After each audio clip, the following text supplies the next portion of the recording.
qiimaha iyo qadarinta mudan oo kusoo dhawaada barnaamijka hadalaynta toddobaadka oo aad ka daawataan telefishinka Som News TV.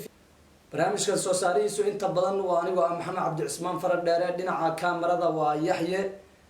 barnaamijka waxaan ku falanqeynaa kolba siyaasadda dalka Soomaaliya waxyaabihii ugu saameynta badnaa, bal insha Allah toddobaadkan waxa saameynta ugu badan ahayd doorashooyinka ka dhacaya dalka Soomaaliya gaar ahaan doorashada Jubbaland. haddaba waxaa barnaamijka marti igu ah insha Allah oo igala qayb galaya annagoo ku falanqeyn doona arrinta Jubbaland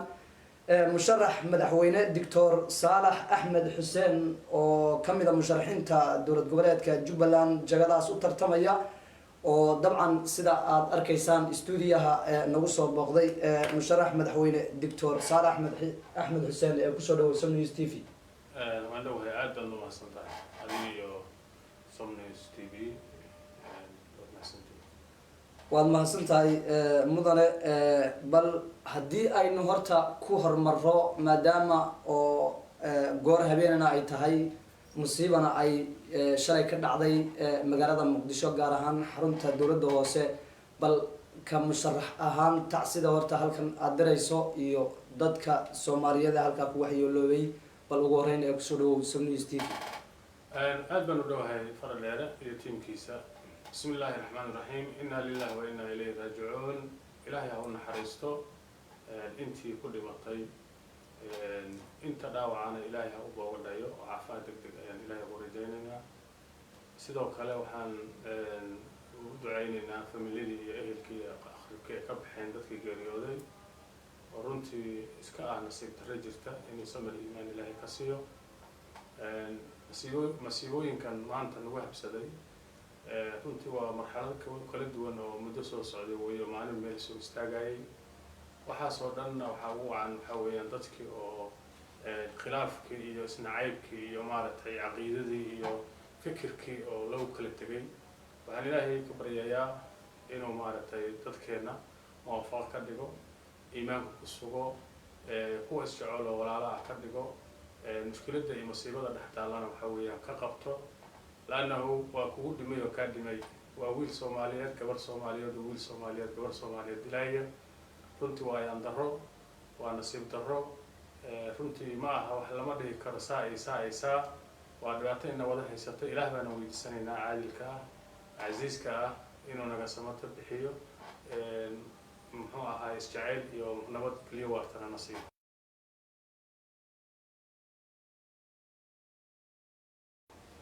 waan gartay aad baan u mahadsantahay tacsidaa ka bacdi, bal insha Allah waxaan toos u guda gali doonaa mawduuceena barnaamijka oo ah doorashooyinka Jubbaland iyo hadalladan kala duwan dhinaca dowladda federaalka ka soo baxay iyo kan Jubbaland. bal shalay wasaaradda arrimaha gudaha ee dowladda federaalka Soomaaliya waxa ay soo saartay war saxaafadeed ay kaga hadlayso habka odayaasha soo xulaya xildhibaanada dowlad goboleedka Jubbaland in aan loo marin wadadii saxda ahayd. odayaasha iyo liiska Jubbaland ay soo saareen ay ahaayeen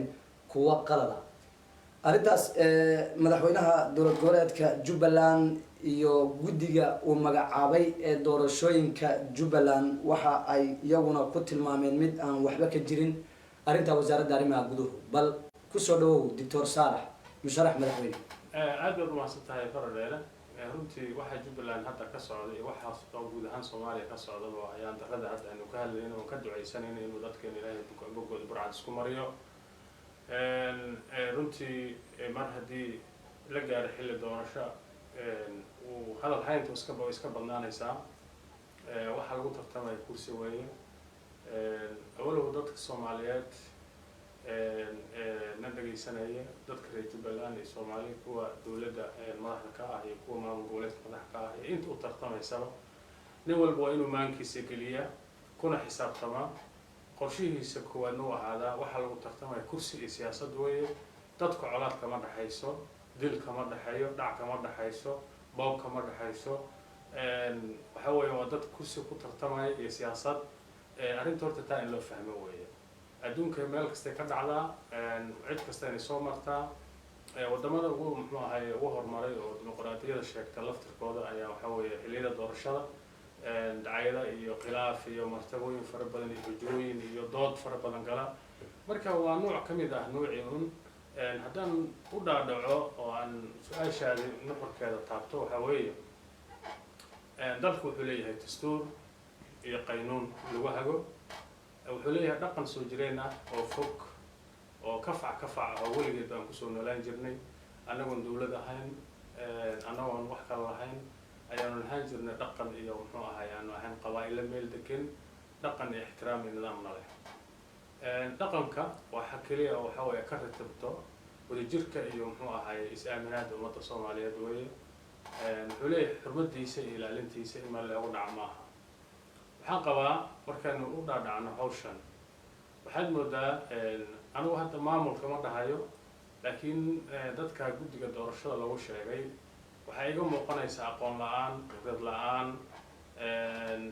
inay gebi ahaanba aqoonba u lahayn dhaqanka ka jira meesha iyo dadka soo jireenka ah iyo beelahu sida isu maamulaan dad aan aqoon u lahayn taxadir la-aan fara badan ay ka muuqata ayaa fartooda iyo farshaxankooda markasta ka muuqanayo qaldaad badan baana ku jira runtii waana ayaan daro in micnaha maanta dhaqankii la nabaad guuriyo waxayna ahayn laga dhigo kuwa jiray oo la yaqaano oo ixtiraam iyo sharaf ku leh ummadda soomaaliyeed reer jubbaland ay garanayaan laga saaro kuwa aan jirina lagu soo daro waxaad moodaa inay tahay la dagaalan muxuu ahay dhaqankii iyo dadkii wixii uu lahaa iyo burburin muxuu ahay aadaar iyo astaan iyo qaynuun iyo nidaam dadka uu lahaa ixtiraam aad baan ugu xunahay arrintaa ayada waxaa weeyaan dalkan waa mid hal dad oo isleh oo wada dhashay baana ku nool ma qabo wax la kala goon kara iyo waxa weeyaan Kismaayo kuma taalo South Africa kuma taalo waan gartay su-aasheenna kaliya waxay ahayd in arrintaas seed u aragtaa warqadda ay dowladda federaalku iyo hadalkan ay Jubbaland iyaguna ay ka soo saareen guddiga doorashooyinku arrintaa ka musharax ahaan adigu siday kula muuqataa meeshaas haddaan soo koobo warqadda ay soo qortay wasaaradda arrimaha gudaha anigu dowladda uma shaqeeyo maamulkuna ma shaqeynin musharaxaan ah reer Jubbaland ah Soomaaliyeed jacayl Soomaalinimada iyo wadajirka waxaan qabaa warqadda ka soo baxday wasaaradda arrimaha gudaha waxa ku qoran inay sax yihiin habraaca sax uu yahay qodobada ay sax yihiin tii ka soo baxday guddiga doorashada Jubbaland ee la qaadacayna aqoonsanayna ay qalad badan u ka jiray oo runtii aad loola yaabay waxyaabaha qaarkood oo jifooy hal jif hal reer oo hal ugaas lahaa loo sameeyay 7-8 kale marka ma garanayo iyagu awood ay muxuu ahay sharciyada ay u haystaan inay magacaabaan qolo jirtana inay ka tagaan qolo aan jirin inay magacaabaan sharciyadaas meel ka keenaan anigu ma garanayo marka waxaan u arkaa warqadan wasaaradda arrimaha gudaha ay soo saartay inay xoggaanimo badan iyo iskaashi muxuu ahay xogta rasmiga inay heshay taana ay sax ahayd Dr. Saalax waxa iyaduna jirtay isla galabtadan inay soo baxday war-saxaafadeed kale oo ay Jubbaland ay ku sheegtay in ay xiriirka u jartay dowladda federaalka Soomaaliya oo ay sheegtay in wararka hadda naga soo gaaraya ay sheegayaan in ay shaqaalaha dowladda federaalka Soomaaliya aysan ka soo degi karin magaalada Kismaayo sidoo kalena waxa ku xusnaa ilo xogaal oo madaxtooyada Jubbaland iyaguna ay bashaaciyeenba ay sheegayaan in shaqaalaha Jubbaland iyaguna ayna u soo dhoofi karin dhinaca dowladda federaalka bal arrintan maadaama oo aad tihiin musharaxiintii Jubbaland xaaladan cirka isku sii shareeraysa sidee wax looga qaban karaa ka Dr. Saalax Axmed ahaan maxaa idin qorshaysan idinka runtii horta anagu mar kasta waan ka xunnahay wax kasta oo ay ummadda Soomaaliyeed khilaaf ama kala tag u geenayo waxaan rabnaa in aad loo ilaaliyo mar walba lisaanka iyo carabka iyo ficilka dadku kala geen karaan mujacelnahay tartankani wax jira weeye anagu mushkilad kale ma wadno waxaan rabnaa inaan tartanno waanu haddii nagala guulaystana cidda naga guulaysta aanu la shaqeyno haddaan guulaysanana nala shaqeeyo marka waxaan meesha ku jirin waqtigan xaadirka ah dowladdan anagu qayb baan ka nahay haddaan reer Jubbaland nahay wasiiraanu ku leenahay dhowr 40 xildhibaano fara badan baan ku leenahay safiiraanu ku leenahay muxuu ahaye wax maanta inoogu maqan oo aanu leenahay waxaasaa idinka maqan ma laha micnaheeduna waxaa weeye waan ka go-aynaa dee sanadyada markaa senataradeenii iyo wasiiradii iyo wakiiladii iyo safiiradii aanu ku qaadanay reer Jubbaland dhammaantood miyay kasoo baxayaan weye taasi meesha kuma jirto suurtagalla maaha caqliga maaha Jubbaland kuma taalo muxuu ahaye kuma taalo qaarad kale waa meel ka mid ah muxuu ahaye Jamhuuriyadda Federaalka Soomaaliya mid madowga ayaa jira oo muddo soo jiitamay marka mid madowgaas waxaad moodaa mar walba in ay aad ugu dhex muuqanayaan dana shakhsiyadeed aragti muxuu ahaye aan inta badan reer Jubbaland ka turjumaynin taasoo micnaha u baahan in aad looga fikiro tan kale waxa weeyaan waxa meesha yaalla waxa weeyaan in arrinta ayda reer Jubbaland dadka shacabka iyo dadka waxgaradka aqoon-yahanada siyaasiyiinteeda inayna la qabin maamulka hadda inugu matala talada oo aad moodo markasta inuu jecel yahay muxuu ahaye in iskhilaafaan dowladda dhexe oo marar badan kelmadahan maqalnay taasoo aan wax maslaxad iyo dan ugu jirin waxaanu ku weynay dhaqaalo badan waxaanu ku weynay dhismo ciidan waxaanu ku weynay muxuu ahaye dalacsiin ciidan waxaanu ku weynay muxuu ahaye wax shaqaaleen waxaanu ku weynay mashaariic fara badan oo runtii deegaankeen wax loogu qaban lahaa waxaanu ku weynay wax badan oo kaabayaashan dhaqaaleen wax loogu qaban lahaa hay'ado caalami oo mashaariic ka fulin lahaa wax badan baan ku weynay marka arrimahaas waxaanu danaynaa in lasoo afjaro xiriirka waddankan muxuu ahaye saabku kala mago-ayo waxaanu jecelnahay wax kasta oo mid madow oo soo dhex galo in wada hadal lagu dhameeyo arrintaana waan ka shaqaynaynaa haddii ilaahay ka dhigo inta kaaraankeenna ah waxaanu la hadli doonaa insha allah haddii ilaahay ka dhigo waanu tegaynaa mardhow annagoo kooxa waxaanu tegi doonaa Jubbaland waxaanu la kulmi doonaa odayaasha dhaqanka siyaasiyiinta iyo dadka arrintaani ay ka go-da haddii rabbi idmo iyo cid kastoon u aragno inay ka qayb qaadan karta muxuu ahaye wanaagga iyo in micnaha reer Jubbaland ay ku nool xuquuqda ay lahaayeen waddanka ku lahaayeen dowladda federaalka ku helaan iyaguna ay wadaag kula noolaadaan ku wada noolaadaan khilaafkan iyo muxuu ahaye iyo waxaan soo noqnoqdayna aanu micnaha dhan iska dhigno waxaan ku tali jirnaa hawsha iyada sida ugu dhaqsaha badan inaan guda galno hadduu rabbi idmo soona afjarno haddii muxuu ahaye ilaahay noo muxuu ahaye noo idmo waan gartay musharax madaxweyne Saalax Axmed Xuseen dad badan oo Soomaaliyeed ayaa hadda dhalada telefishinka Som News TV inaga daawanaya waxa laga yaabaa su'aalo badan inay iska weydiinayaan dhanka iyo arrimaha aan ka hadlayno Jubbaland bal haddii idinku aad bal musharaxiin tihiin ka adiga Saalax ahaan bal sideed u aragtaa shahaadooyinkii dhawaan ay qaadanayeen musharaxiinta Jubbaland maxaa idinka musharaxiintiina kale idinka hor istaagay inaad qaadataan habraaca guddiga doorashooyinka Jubbaland ay u dejiyeen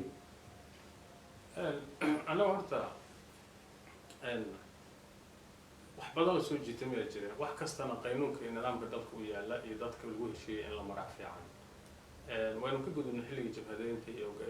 urur diimeedka iyo waxyaabihii waddankan halaag waan ka gudubnay maanta nidaamyo iyo maamul iyo shuruuc aan samaysanay walow ay iska jiraan jiitan iyo dhibaato badan ayaa jira marka in la ilaaliyo aan jecelnahay guddiga waxaanu ku dhaliilnay marka horeba madaxweynuhu xaq buu leeyahay sharciyan dastuuriyan inuu magacaabo laakiin la tashi baa loo baahan yahay shuruudaha kale oo looga baahan yahay waxaa weeyaan dadka loo dhiibaayay mas-uuliyadda intaa la eg waa in ay noqdaan dad ka shaqaynaya midnimada iyo wadajirka waa in ayna xisbi kale iyo urur diimeed kale midna ay ka ahayn xubin waa in ay yihiin dad khibrad iyo aqoon gooni ah lagu soo xushay raggaas ama dadkaas xubnaha ka ah meesha inta badan shuruudahaas meesha kama muuqdaan waqti baa la siiyey iyadoo musharaxiinta in badan oo anigu aan ku jiray ay diidanaayeen laakiin rag badan baa rag kale soo jeediyey inaan waqti siin bacdin ay yihiin dad muxuu ahaayeen waxayna ka dhaco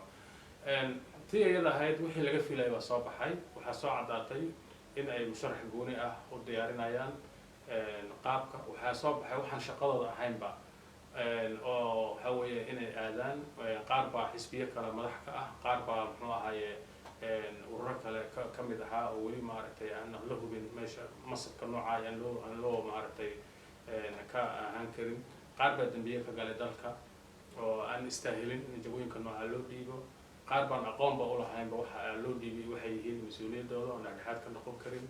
marka waxaas oo dhan marka la eegay ayaa haddana waxay ku tunteen shuruucdii iyo nidaamkii u yaalay shaqadooda waxaan ka ahayn bay galeen maxay tahay shaqadooda waxay tahay in ay soo gudbiyaan oo keli ah caraajida ka qabtaan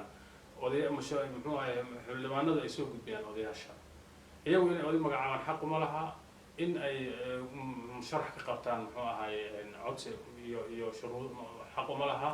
in ay la kulmaan xaq uma laha midda kale waqtigan ma habbooneyd aan kaa dhexgalay adaa ku watee in ay musharaxiintu waqtigan ay qaataan shahaadooyinka maadaama uuna dhisnaynba baarlamaankii dastuuriga ahaa golihii wakiilada ee musharaxiintan dooran lahaa haddayna dhisnayn saaway waxa soo waday waxaa weeyaan nimankaas sidoodaba guddiga doorashadu shaqadooda way kooban tahay shaqada koowaad oo ay leeyihiin waxaa weeyaan in ay qabtaan araajida ama qoraallada ay soo gudbiyaan odayaasha dhaqanka deedna markii 75 xubnood loo keeno oo saxiixan oo ay hubiyaan in qofka ugu weyn uu markaa 75 uu qabto guddoonka iyagu ay guddoomiye baarlamaan doortaan xogeennada doortaan ismagacaabaan kadib guddoonka iyo baarlamaanka cusub oo guddiga doorashada magacaabo shuruudihii laga reebay musharaxiinta markaasi la keeno procedureka kaas weeye marka iyagu wixii laabtooda ku jiray iyo qorshihii qurcanaa ee ay wateen baa durba soo tuuray oo muxuu ahaay keenay bannaanka tan kaloo meesha ku jirto waxaa weeye Jubbaland doorasho kama dhaca hadda ka hor waxay ahayd xaal mastuur inaga daaya xaal mastuur baa lagu waday madaxweyne axmed islaam waxaa weeye 2 jeer ayaa uu kusoo noqday marna dee waa nogeen oo waxay ahayd bilowgii wax badan baa la ilaalinayay curdun bay ahayd khilaaf badan baa jiray dib badan baa jiray markii labaadna kadaalika ay ahayd marka hadda laakiin way ka duwan tahay marxalad marka waxaa leeyahay duwaac meeshii macnaha ugu batay macluul ugu dhimataa waxaad moodaa marka habraacii hore soo jiri jiray ee qaldana xal mastuurka ahaa lalahaa hala koriyo in weli dadka ay dhagahooda iyo qalbadooda u qaateen in shuruucda ay saa tahay waxaan u sheegaynaa shuruucda saa ma aha waxaa kaloo u sheegaynaa waxaa weeyaan hukuumadaha laga reebo musharaxiinta kale hala reebo kana hala yeelo waxaas waa laga soo gudbay hukuumada waa beel ka mid ah beelaha dhulka dega xaqna way u leeyihiin inay tartamaan qolada kale oo dhanna xaq bay u leeyihiin cid kasta oo maaragtay u qalanta Jubbaland oo geeyda dadka dhan way wada geeyaan qof aan geeyin ma jiro reer Jubbaland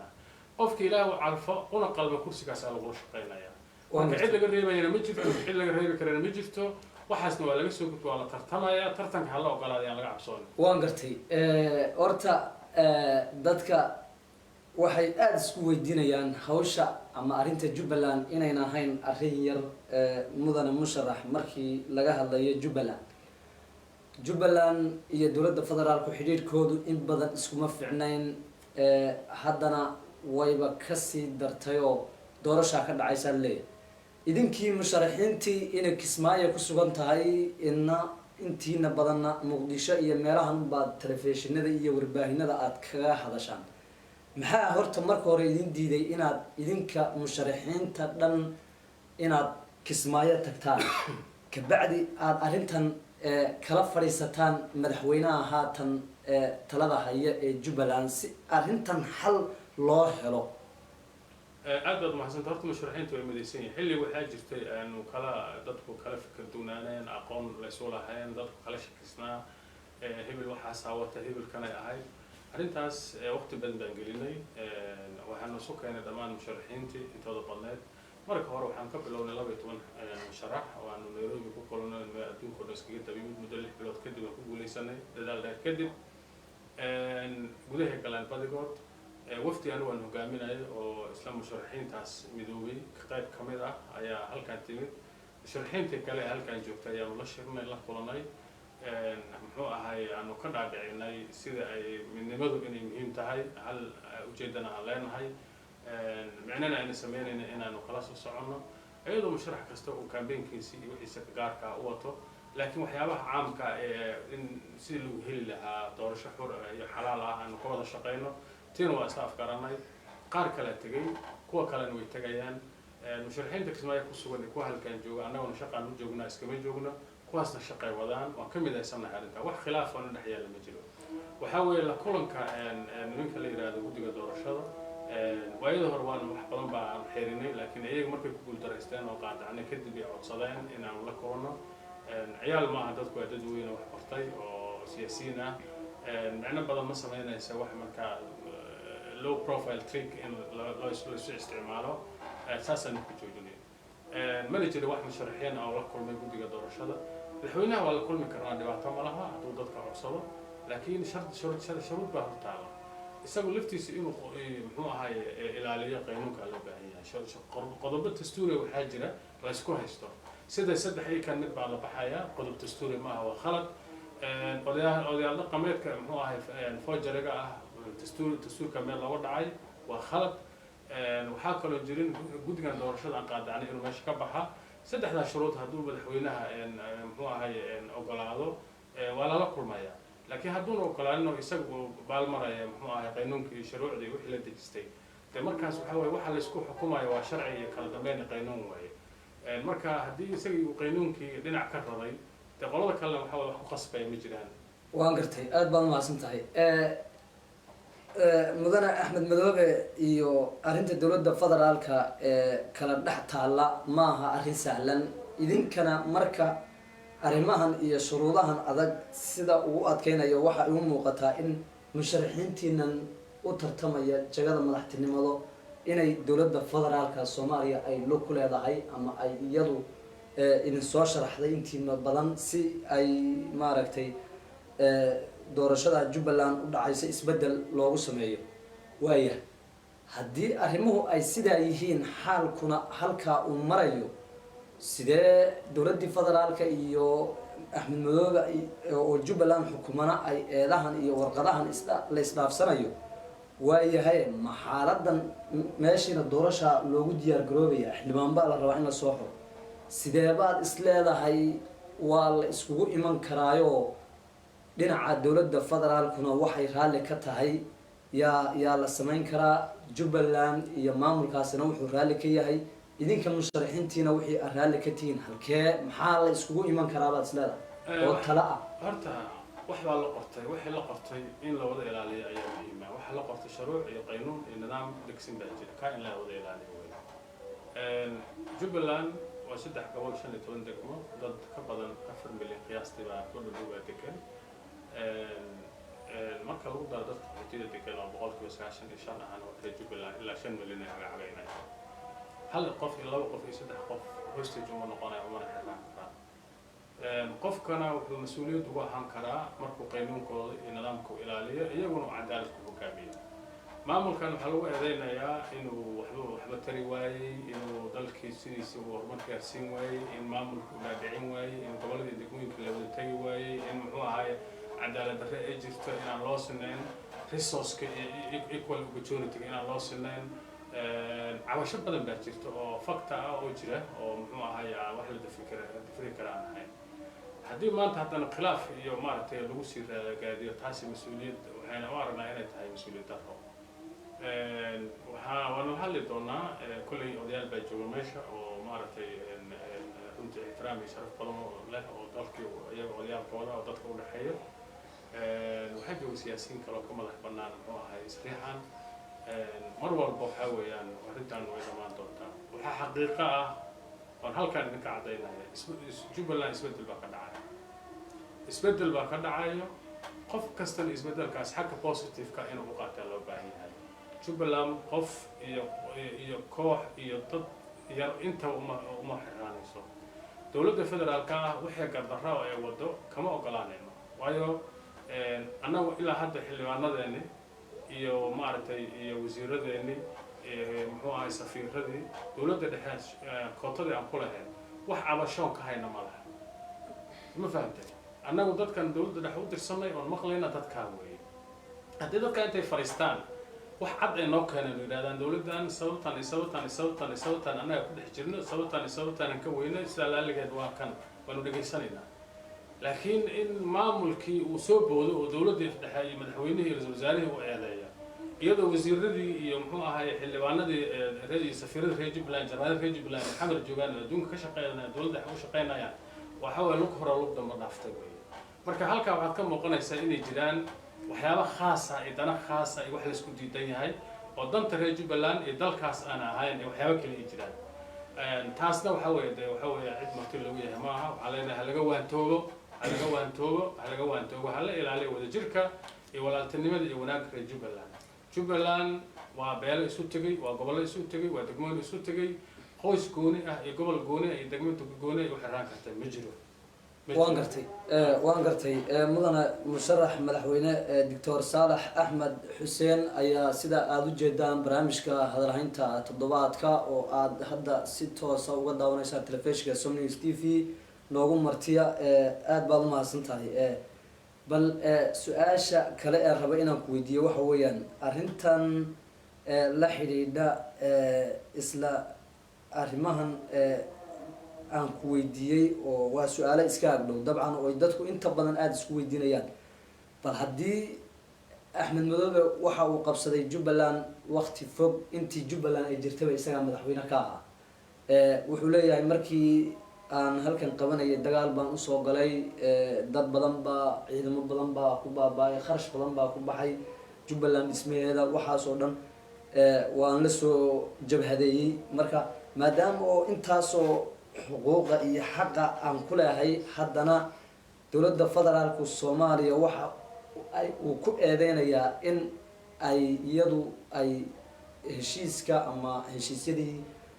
maamul goboleedyada iyo dowladda federaalku ay galeen ay iyadu ka baxday sidaa darteedna ay rabto dumis maamul goboleed waa sida dowladda federaalka uu ku eedeynayo haddii arrintaasi ay jirto marka sow uu isaguna uu leeyahay anu dagaal baaban ka xiga halku ma dagaal buu noqon doonaabaa la odhan karaa soo lama odhan karo markii xaaladdu ay halkaa marayso horta fikirkan dad baa iga dhintay kharash badan baa galay waan ku madna sheeganayaa meesha ma yaalo wiilasha dhintay annagoo dhan bay naga wada dhinteen qof gooni kama dhiman reer Jubbaland dhan bay ka dhinteen dhaawaca gaaray wayna wada gaaray dhaqaalaha galay waa la wada gaaray dhismaha iyo dhibka loo maray waa la wada maray qof ma marin qoys ma marin group goonina ma marin dhibkaas iyo waxaas oo dhan waa la wada maray waana wixii loo socday in maamul la wada leeyahay la samaysto haddii maamulkii maanta uu nasiib u yeeshay Axmed Islaam inuu 7 sano ama 8 sano hogaamiyo waxa maanta lagu haysto waxa weeyaan wixii la soo dhaafay qof gooni kuma nasheegan karo ani wiil baa iga dhintay wiil badan baa iga dhintay adigu way kaaga dhinteen mid kale way kaga dhinteen mid kale way kaga dhinteen xoolaa naga wada kale waqti baa naga wada kale aqli baa naga wada kale fikir baa naga wada kale horta qolo iyo koox ama qof gooni oo kuma nasheegan karo Jubbaland ma jirto dhismaheeda asal ahaan xorriyadda waxay qaadatay Soomaaliya 60kii ka horna dadku baa sii deganaa oo boqolaal sano deganaa dhulka marka horta dhulkan dhul igin ah oo hadda la helay oo maaragtay Newland ma aha waa dhul hore loo deganaan jiray baxay boqor loo deganaa la ogyahay dadka degan oo ceel biyood iyo sumad iyo astaan kala lahaa dadka ay degan yihiin marka dadkii midoobay oo qaab maamul samaystay oo wixii burburi soo xishtay way horta taa la ogaado qof gooni fikirkaana wax baa iga galay waxay uga galay ma meesha maqaayad ama dukaan laga shaqeysanayo qof leeyahay ma aha waa wax la wada leeyahay wiilasha way naga dhinteen waa naga wada dhaawac waa wax dhibaato waa la wada soo maray tii baan rabnaa inaan xal waana aan gaarno waxaa soo haray tan kale ah xal ma la heli karaa xal waa la heli karaa wuuna socdaa waxa way halkaas in la helo maamul loo dhan yahay doorasho xor iyo xalaal ah qofkii ku soo baxana lala shaqeeyo Axmed sax waa uu soo hogaamiyey wuxuu ka mid ahaa raggii hogaanka hayay maamulkan hadda la dhisay odayga ka ahaa xiliyana kuwa kugu yaala ma aha kuwa qurb yaala Axmed kali wax loo qaban karin Axmed sigaa loo hiiliyay Axmed saaxiibadii shabaab markay soo dagaalameen waxay doonaan ku dagaalameen ayaa loo hiiliyay Turkiga karab taagay tolka garab taagana anaga ka mid ahayn anaga u hiilinay Axmed isagoo nooma hiilin anaga u hiilinay ugu hiilinay shabaabka isaysteen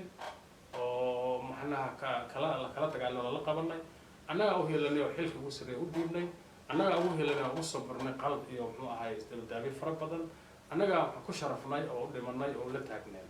maanta anaga waa leh saaxiib walaal waxa weeyaan wixii aad qabato waad qabatay wixii qaldan uga qaldameen naso iska joog oday noqo waxaan diyaar u nahay inuu noqdo oday Soomaaliyeed oday reer Jubbaland ah ixtiraam sharaf ku nool magaaladiisa ka qaxin dhibaato loo geysanin la daba ordin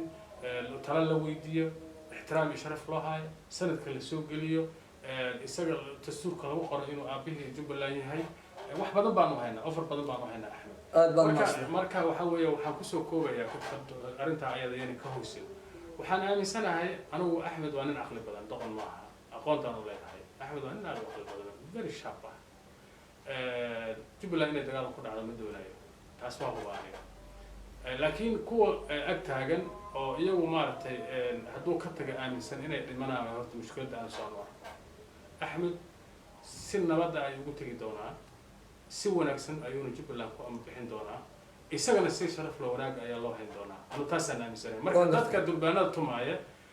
laf cad tooganka ku haya ha istartiibiyaan Axmed maaha mushkiladdu waa qolooyin kale oo aan ognahay iyagana way soo bixiyeen waa hagaag daawadayaal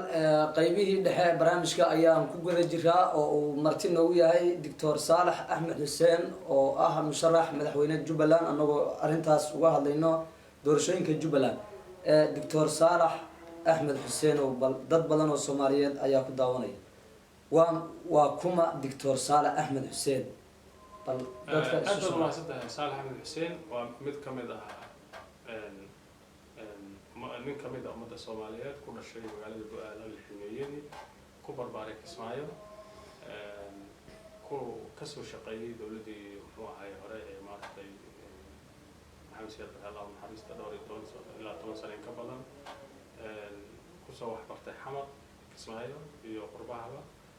ganacsada ah siyaasi ah haddana raba inuu qabto xilka madaxtinimada Soomaaliya waxa inta dheer waxa kamid ah asaasiyaadka Jubbaland maamulku sameeyay waqti badan geliyay hadii nafka geliyay kadibna ka haray marka aan u arkay in markaas inuu ku haboon in la qabsan waayay qaabka hadda eedahan iyo mushkiladahan taagan markaan arkay ka laxdo waqtiga la sugayay si aan macnaha ugu milmin eedaha ay dadka hadda loo jeedo waa dad badan ba maanta loo haystaa inay wax qaban ugu yaraan inay wax qaban waayeen sababaha ay la qaban waayeen tala xumo iyo maamul xumo iyo fikir qaldana oo meesha yaal baan u arkay aniga laakiin hadda waxaan doonayaa in meesha wax joogaan hore ugu sii mariyo anu ninkaas aan nahay haddii ilaahay ugu leeyahay xilkaana waxaan gaarsiin doonaa horumar iyo maaragtay baraade waxaan u samayn doonaa mashaariic waxbarashadaan tayan doonaa nabadgelyadaan tayan doonaa dhammaan 15 degmo iyo tuulooyinka muxuu ahay ku heerarsan baan maamulka gaarsiin doonaa wadooyin weyn oo laabiyaan gaarsiin doonaa ganacsiga ilaa doolo waxaan ka dejin doonaa muxuu ahay luuq 100 milyan Itoobiya tikadaan muxuu ahay tikada gaarsiin doonaa laamiyo maro ilaa Kenya muxuu ahay waxaan samayn doonaa tikada cusub sida buurkaaba Maras Gamboni iyo muxuu ahay xaggan Hamboni xaggeeda oo ilaa Baydhabo iyo xaggaas ka gelin iyo muxuu ahay iyo goday Abdullaahayno tikada waxaan ka samayn doonaa taas ku xirto waxaan samayn doonaa golo guurti oo muxuu ahay ka madax bannaan siyaasadda oo ixtiraam iyo sharaf leh oo dhammaan dhaqanka saxda ah ee aan foojariga ahayn oo ka kooban yahay la yaqaano dadku waxay ahaan doonaan anigu waxaan u shaqayn doonaa sidii nabadoon uma shaqayn doonaa sidii muxuu ahay tuuti inaan xirto waxaan si dhow ula shaqayn doonaa dowladda federaalka ah waxaan jeclahay ummadda Soomaaliyeed midnimadeeda iyo wadajirkeeda iyo wanaageeda waxaan ka qayb qaadan doonaa si qaab kasta iyo weyn kasta oo lagu muxuu ahay maamul lahaa hawada badda iyo cirka iyo dhulka Soomaaliyeed xuduudaheeda u noqon lahayd dowlad tayo leh oo hanata dhammaan muxuu ahay xuduudaha dalka noocu yahay ahaato waxaan samayn doonaa muxuu ahay iskuulo tayo leh macadyo iyo muxuu ahay xarumo lagu dhaqan celiyo muxuu ahay maleeshiyaadka iyo dadka maaragtay waxbarashada ka waxaysmay ama agoonta ama dadka arjooyinka waxaan samayn doonaa muxuu ahay mashaariic haweenka waxaan samayn doonaa muxuu ahay mashaariic qurba joogta inay maalgashtaan dalkooda iyo dadkooda waxaan samayn doonaa haddii rabbi idmo muxuu ahay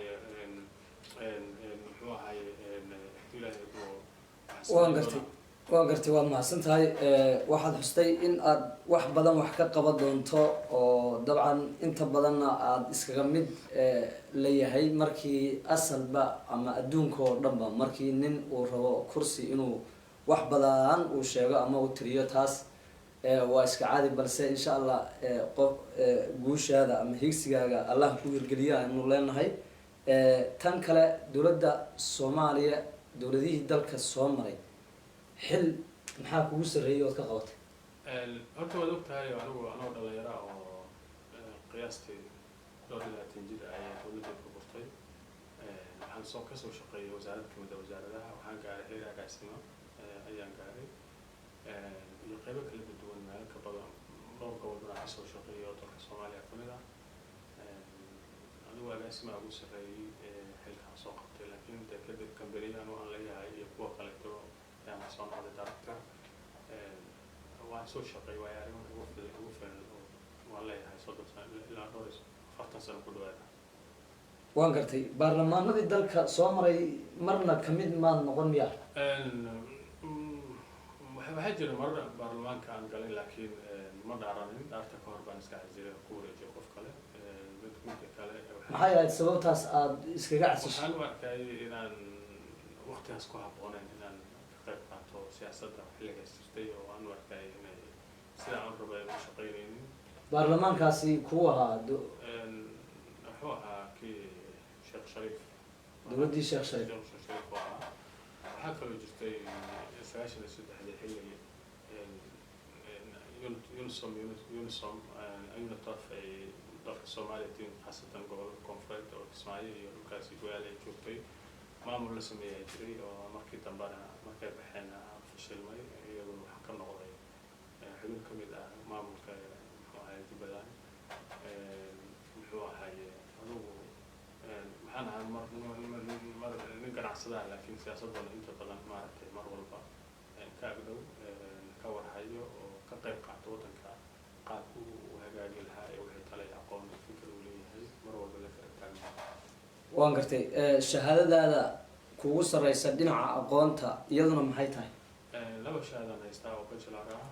mid waxa weeyaan telecommunication waa tii marka hore ku shaqayn jiray iyo mid business administration ah oo aan dib ka qaatay waan gartay aad ayaad u mahadsan tahay kaasi wuxuu ahaa musharax madaxweyne Dr. Saalax Axmed Xuseen oo runtii barnaamijkan hadalhaynta toddobaadka Som News TV marti ugu ahaa intaas ayaan kusoo gabagabaynaynaa soo saaruhu anigu Maxamed Cabdi Cismaan Faradheere dhinaca kaamiradu waa saaxiibkay Yaxye